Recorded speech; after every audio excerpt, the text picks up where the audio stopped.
What's up, everybody? I just got done basically setting up this tent.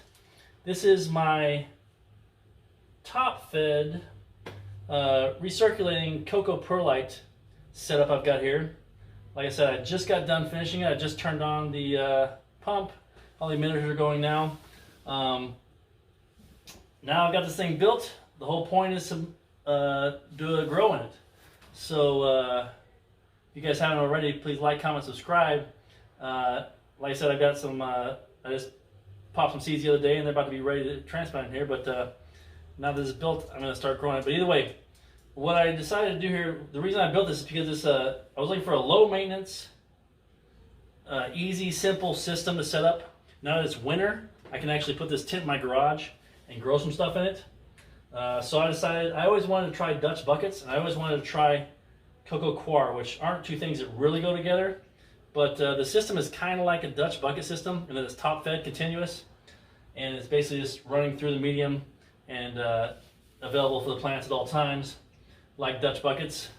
And I'm using Coco coir and a perlite mixture, which is real heavy on the perlite, probably at least 50% perlite there. But either way, this video is all about how I set this up. Low maintenance, basically. Coco hydro system here, and like I said, if you guys want to see how this works out, tune in, check out my page. Under my playlist, we'll have the playlist of growing in this, and it'll be called something like top-fed autos or Coco Perlite, something like that series. But either way, let's go ahead and get into how I set up everything in here and why I did what I did. So let me start with that. What's up, everybody?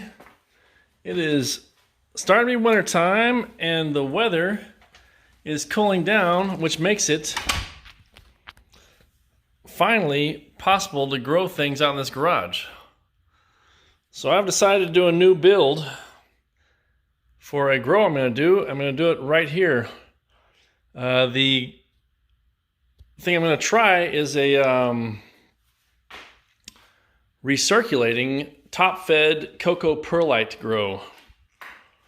So basically, I'm just going to set up a tent here, my 5x5 AC Infinity tent over here, and I have to do a couple things to make sure it works right. But first, I'm going to set up. I have to build a little platform that's about somewhere around 6 inches or so off the ground. That way, I can get drainage. So the drain will basically run into the reservoir, which is going to be, at least a foot tall. So I need the bottom vent hole of the tent to be higher than the reservoir. So like I said, I'm going to build a little platform for the tent, put the tent here, and I'm going to use this flood tray. And I may or may not use that stand over there. I think it's like 18 inches tall to the bottom of it, so we'll see. I'll start building the platform, and then I'll figure out how I'm going to go from there. But it's definitely going to be right here in the garage. I already took off the light bulb there because I want to use every bit of the height here in the garage. And so I took that out. I put a light over here on the side, and I'm probably going to put another light on that side just so I can see around my garage when there's a big tent in here blocking the light from one direction. But either way, I'm going to go ahead and get started building this platform, and then I'll work on the tent and inside the tent with the plumbing. Okay, here's my little platform. It is 5 foot 2 inches each direction for this 5 foot by 5 foot tent. I start with cinder blocks, followed by a couple pieces of wood on top of the cinder blocks, followed by a tarp. And now I'm going to go get the tent and try and move it out here without making a big mess. Okay, here we are. Girlfriend helped me move the tent just now. That's amazingly faster with a little bit of help. But here's the tent. Is on the edge of the, basically it's on the platform here, and it's got about a 1.5 inch clearance on every edge here. Looks like it's exactly where I want it. If actually, I don't know. I should have enough room to move around outside the tent everywhere, but the whole point was I'm gonna put the water reservoir over here, and here's the hole to the tent that the drainage and the pump's gonna return in. So as long as I can put a bin lower than that, which I can, that was the whole point of this platform, so I can run the drainage out this side hole and have it go into a bin that's gonna be underneath it. So if I hadn't put the platform up, there's very few reservoirs that are gonna be that shallow. So either way, vertical space, the old vertical space premise, but I'm not gonna be able to come over here. I'm basically gonna do the water change over here, and that's it. The rest of it, now I'm gonna have 3 sides of access, which is something I rarely have on a tent. So here's the entrance side. I'm gonna clean this up so I can obviously walk there, but that'll be the side that I open up and just check and do whatever. And then I'll be able to fold that tent around all the way if I need to get into it really good. But that is the tent setup.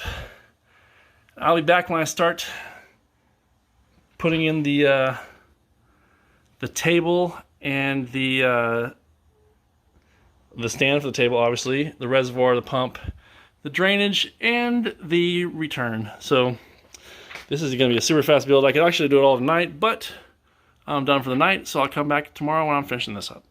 Okay, I just got done bleaching out the tent.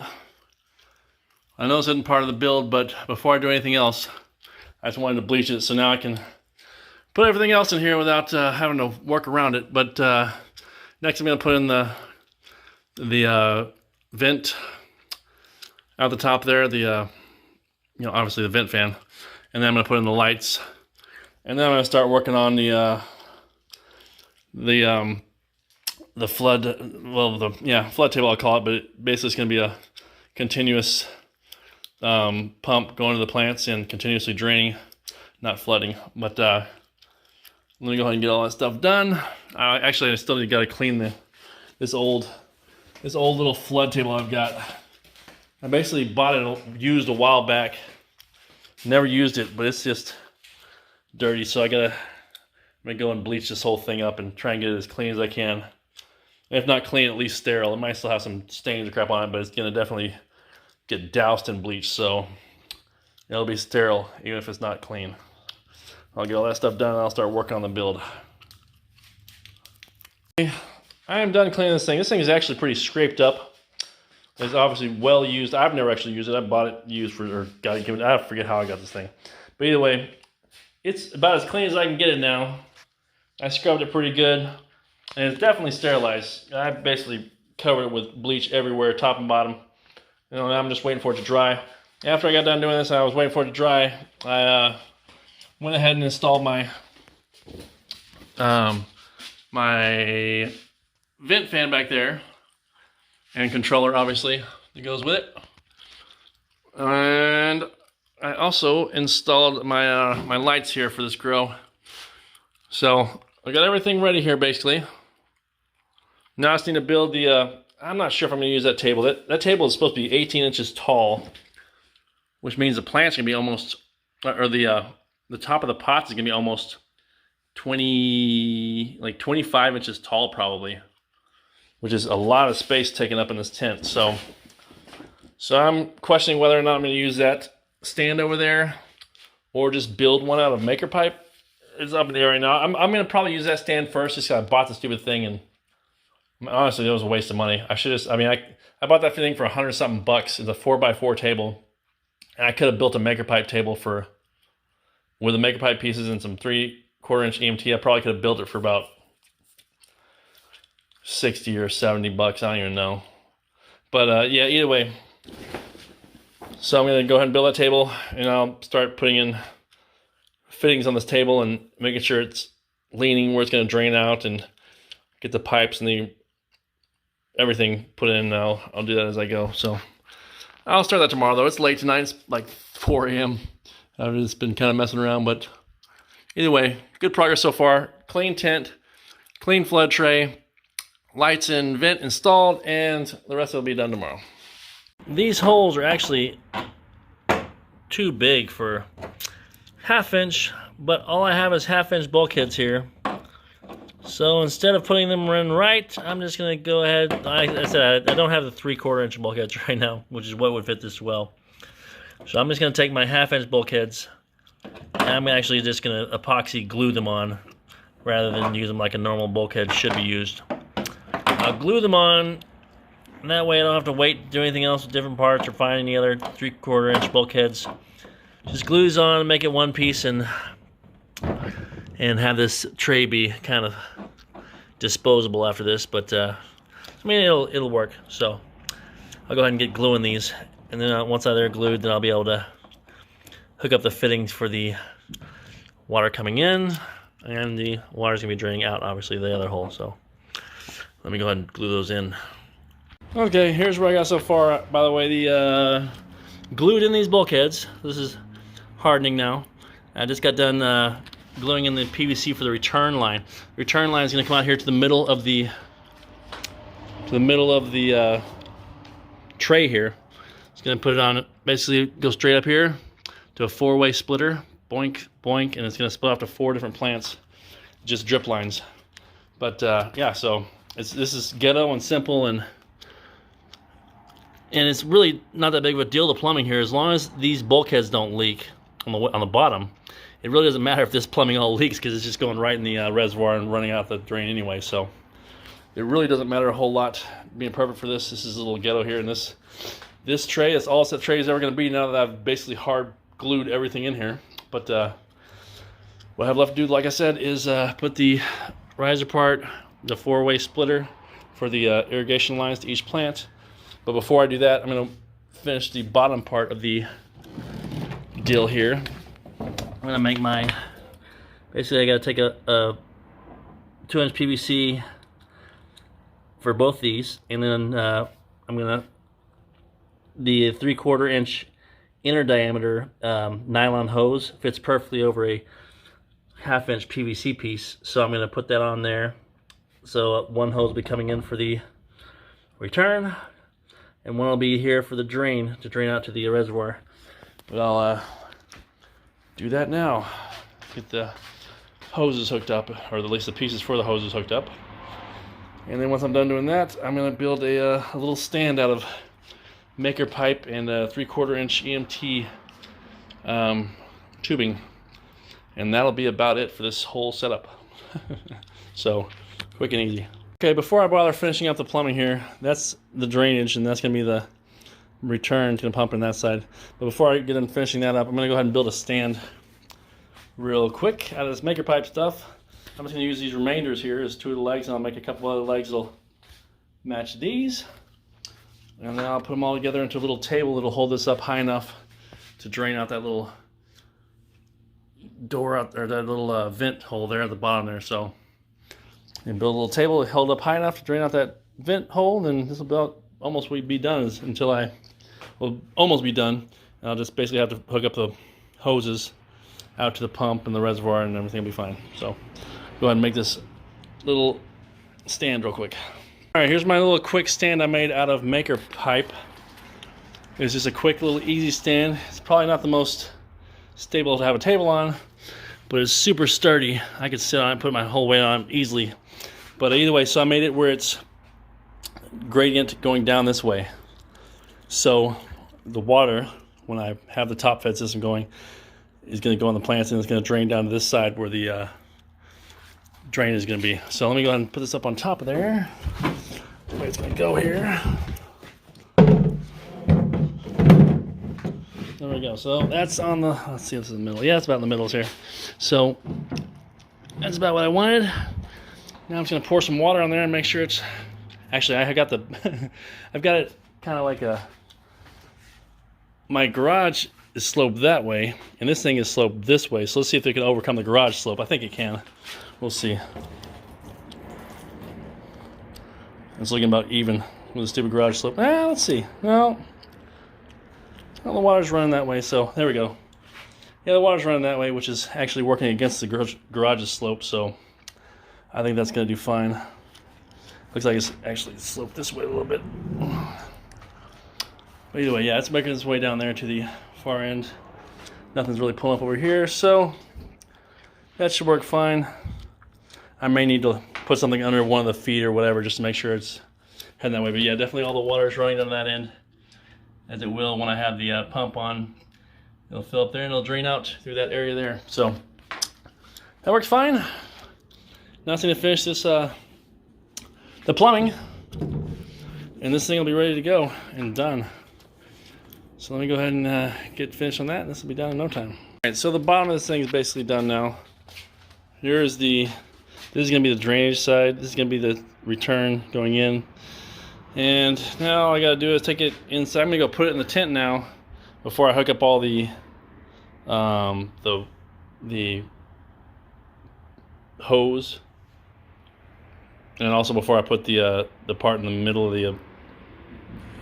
basically the emitters, the head for the 4 emitters. Before I put that on there, I'm going to put it in the tent and have everything where it's supposed to be. So I'll go do that now. Okay, here's where it is in the grow tent here. It's actually a really good fit. This is a small grow table. This isn't actually 4x4. This is like 3x3 or something. Either way, so I'll have the plants out here, one in each quadrant, basically. But next I need to hook up the hoses off the return line and the drain line here and run them out the side where they'll be going to a reservoir right out there beside the this vent here. So basically the whole point was to have these up above this so it's gravity drained out the vent there. And it looks like it's exactly the right height, everything looks fine. So now I'll put those hoses on here, run them out the vent, and then I'll work on the last piece of the puzzle, which is the up plumbing to get the emitters to each spot. So I'll do all that. Okay, I hooked up the hoses here. So the bottom one here is the return going in to that pipe there that's going to go up, and the top one is just the drain coming back out. Both of them are going to be going over here to the reservoir where I'll have the pump, obviously. But either way, here's the bags. I bought these little 3-gallon grow bags, which hopefully are going to work pretty well. They're nice and short, so it'll give me the most room above them. This is gonna be. It might be tight. This might be tight on the vertical space grow for this one, but we'll see. It's just gonna be some. I'm gonna try out some autos, so hopefully they won't be huge and they'll be done fast and be able to train them and keep them a little bit short. But either way, that's how it's gonna work. Now I just have to put in the elbow going up and the fixture that has the 4 emitters to the different spots, and this thing will basically be done. Let me go ahead and finish that up, and then we'll talk about the Coco mix here in a second. Hey, all the plumbing is pretty much done. Here's some little 3-gallon grow bags I'm going to try and use for this first grow I'm going to try in here. I think I already showed. Yeah, I already showed these. The hose is hooked up here at the bottom. It's obviously leaning this way, and there's the plumbing for the topfed. Oh, the topfed area here. So basically, this comes in, goes up, splits off 4 ways, which is going to be a little bit of a challenge the way these emitters are facing. So I'm going to have to have a little curvy tubing. We'll see what I use for that to make sure it's gets to the right spot. But either way, that's how it's going to be right there. It's done. Now I just need to hook up the hoses to a reservoir and to a pump, and I need to buffer and prepare my my Coco mixture, which I'm going to do another video for buffering and preparing Coco, which you need to buffer with CalMag. But either way, I'm doing another video with that. I don't know if I can link it here on the page. I probably won't. You can go to my build videos, and buffering Coco will be in there, the rest of the builds. But anyway, I just need to buffer the Coco and prepare it, the Coco Perlite mix that is, and then hook up the reservoir, and this thing will be done, and I'll come back when I get the thing actually running, and that'll be it. I was going to make preparing the Coco coir mix a different video, but I decided not to do that. So here's what I'm going to use. I'm going to use this Coco coir compacted brick here, which is this is a normal size. It's kind of like a soil type size. And I'm going to mix it up with this Coco coir chips mix, which it's the bigger chunks. But either way, I'm going to mix these up. And the first step is to hydrate them. So this is supposed to make like 18 gallons. So I'm going to use about half. I'm going to need 12 gallons total, because I'm going to use three 4 3-gallon pots. So I'll use just over half of this brick, and I'll use about half of this brick and see how much I end up with. But I'm just going to dump it in here and pour water on it and let it expand. And then I'll start working on the straining, and after that I will buffer with CalMag. So let me go ahead and do that. I was going to get all measury with it, but this is supposed to make 2 gallons. This is supposed to make 18 gallons, so 20 gallons will fit inside this 20 gallons will fit inside this container. So if I just fill it up with water, it should be fine. And that'll be the easy way, and I'll just put the rest of the stuff I don't use somewhere else, I guess. Now basically all this cocoa coir, the chips and the looser stuff is all expanded. So now I'm going to take this colander and my spray hose, fill up the colander, and then spray basically just rinse the cocoa coir out to get rid of all the basically the dusty, very fine particles that might gunk up or go somewhere else out of the bag. So basically I'm going to just rinse it out real quick and try and make it a little bigger, more consistent mixture of it, rather than, like I said, the dust and the little tiny particles. So I'll do that, and I'll put it all in this bucket, and I'll have the good amount of cocoa coir that I want, and then I'll do the next step. Okay, I'm done straining this stuff with my colander here. Basically strained all the finer particle stuff, and then threw basically chips on top here.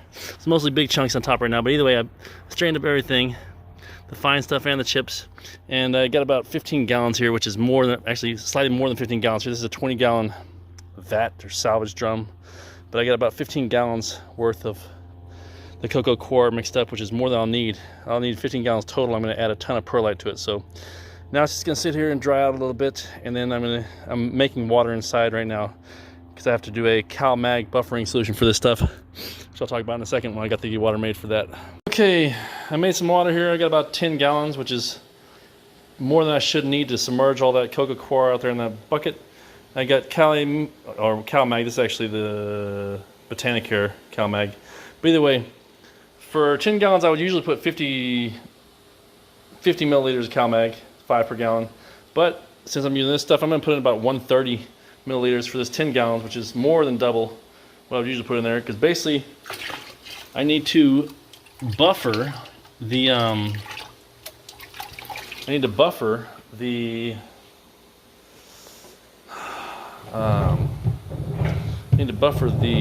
cocoa coir, because although it's a inert medium, it doesn't add anything to your water. What it does do is it has certain things in it which apparently bind to magnesium and calcium. So you have to buffer it by basically soaking it in a magnesium calcium mixture to kind of pair off whatever's in the cocoa coir, so it's not sucking those things out of your nutrient mix the rest of the grow. So yeah, so next step is to buffer this up, the cocoa, and after that I will add my perlite, and that'll be the mixture. All right, I'm back. This is over a day later. I've just been letting this cocoa coir mix sit here in the CalMag water overnight. Some people do 2 different sessions of it, like 10-hour sessions of soaking in a different solution the second time, but I just left in the same solution, and hopefully that'll be enough CalMag absorption to make it normal. But either way, so now I'm going to take that, strain it, throw it in the bucket, and mix it with perlite. So I'm thinking I'm going to do about 50% perlite and 50% of the cocoa coir mix, which is going to make this substrate super drainy, super aerated and super drainy. So basically I'm going to have it where the water is just running straight through it is what I'm hoping for. But yeah, so I'm going to go ahead and take this, fill up this bin about halfway with the perlite, and fill it up with this thing, and then we'll see what we got once I get it mixed up and what it looks like. Okay, I am back. I am done with my mixing of the perlite and the cocoa coir, and I'll show you. Here's one of the empty bins. There's another empty bin. I fill up this one with what I have a remainder here of remaining cocoa coir. I got perlite underneath there, just so I didn't mix it up. But so here's what I ended up with, and this is what I wanted, was a very heavy perlite mixture. So these are the 4 that I'm going to be running the top-fed drip emitters through, or the top-fed lines, whatever you want to call them. I'm going to be running, all these are going to be top-fed, and I'm not sure yet if I'm going to just keep them on 24/7 or have a dryback period, but I made it really drainy, really aerated, because I'm leaning towards keeping the drippers on 24/7 and having no dryback period for these. So like I said, this is about 50% perlite or more in all these, and the other half of the mix is the cocoa chips and basically the fibers. But this one over here is kind of like this is more of a kind of a control bag here, and this is a more traditional mix of cocoa coir and perlite. So this is maybe 20 to 30% perlite, and the rest is the cocoa coir mix. And this will not be in the top-fed system. This is going to be standing out by itself on the edge of the bin over there. I kind of just want to start a seedling. If I've got 5 seedlings I popped here, and like I said, hopefully I'll have at least 4 good ones. But if I have the 5th one that works out, it's going to go in here. So basically, whatever the worst-looking seedling is, it's going to go in this kind of control mix here. And this is one I'm going to basically hand water, maybe twice a day. I don't know. I'll have to see what it takes for the dryback, see how it works out. I still think this is going to be plenty of drainage just because of the wood chips, the big chip size, and the perlite I got in there. Should be plenty of good drainage, but I think I'll be able to get away with watering this once or twice a day and have it turn out pretty good. But like I said, here's the ones I'm focusing on for my top-fed system here. And what this is going to be like, something I always wanted to do, I haven't done yet, is a Beto bucket or a Dutch bucket system. If you look those up, that's basically a top-fed system that runs continuously, and it has a little kind of a 2-inch, lets the water kind of pull up at the bottom about 2 inches or so, and it runs out of pipe back into the reservoir. But I've never done a Beto bucket or Dutch bucket system before, so this is going to be pretty dang close to that, except for this not pulling the water in the bottom of these bags. It'll just be running straight out the bottom. So what I'm going to do now is put these in the tent where they're going to be.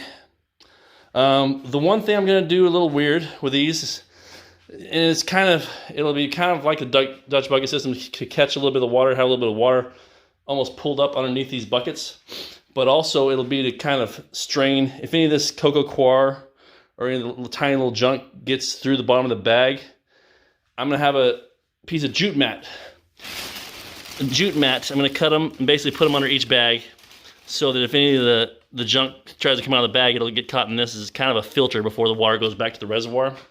Because like I said, it's going to be a recirculating system, so I want to basically have it filtered out a little bit and not have big chunks kind of coming out and going through the drainage hose. And it's only a 1/2-inch drainage pipe over there on the table. So yeah, I want to, like I said, use a jute mat as double purpose. One, to keep kind of a wet piece underneath the bag there, in case the roots are needing to access a little water down the bottom, if I ever do have it turned off or do a dryback period.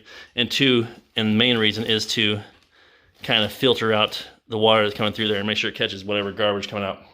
So either way, I'm going to go ahead and cut these pieces up and put these on their jute mats in their spots on the table in the tent.